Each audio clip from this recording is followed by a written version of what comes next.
നമ്മുടെ പിതാക്കന്മാർ കർത്താവിനെ സ്നേഹിപ്പാൻ ഇറങ്ങിയപ്പോൾ ആത്മീയ പിതാക്കന്മാരെന്ന് പറഞ്ഞവർ നമ്മുടെ പിതാക്കന്മാരെ പ്രാഗി ശപിച്ചു.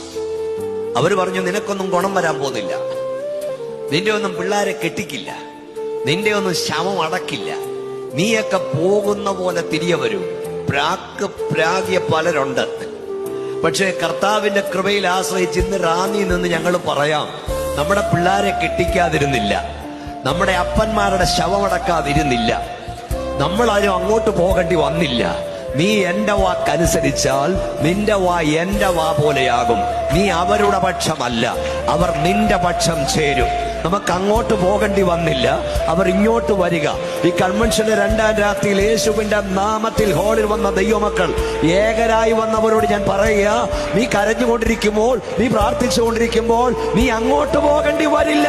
നീ കൈ ചൂണ്ടി പ്രാർത്ഥിക്കുന്നവൻ നിന്നോടൊപ്പം മുട്ടുകുത്തി ആരാധിക്കാൻ ദൈവം വിളിച്ചു വർദ്ധിക്കും.